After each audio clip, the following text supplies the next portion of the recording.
I think it's a very kind of American Western white way of looking at things, that happiness is the ultimate goal. And I think of what I've learned from my immigrant community, which is there is not a lot to be happy about.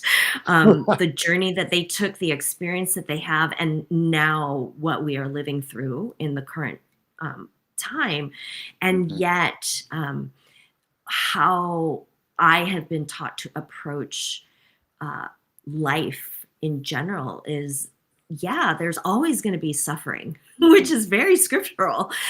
There's always going to be suffering that you just have to deal with and acknowledge, but there's something beyond that that sustains us. And I think, again, we forget how young of a country the United States as a nation is, and that, what's happening now is we're trying to erase all the things that are uncomfortable to us, right? So that we can be happy about our history.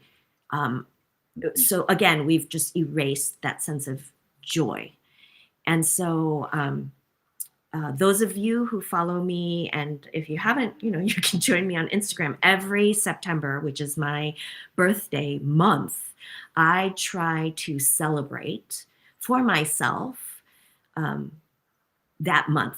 And a lot of it is around, like, what are the small things I'm noticing in this month that I have gotten another year to live that makes me pause.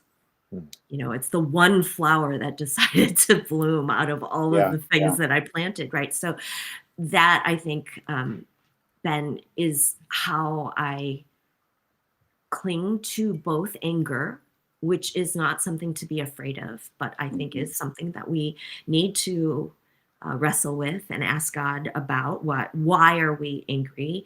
To approach anger and joy with curiosity. And I think that's where awe comes into both spaces, which is we're not a very curious people.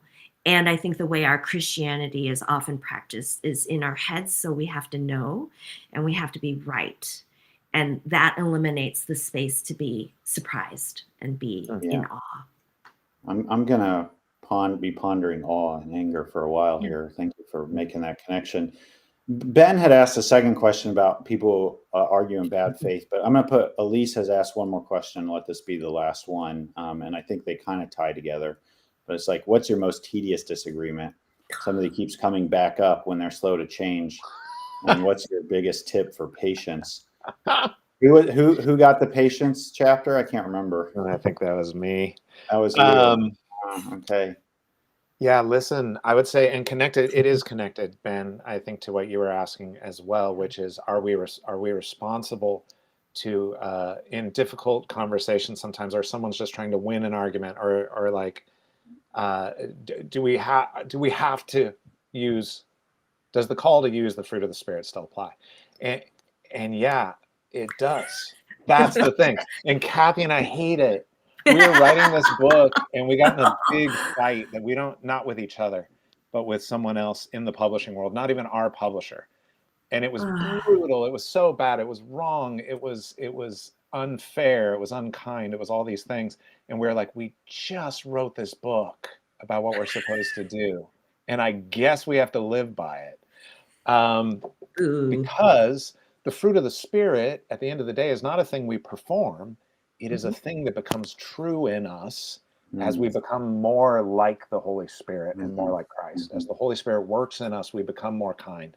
We become more patient, all these things.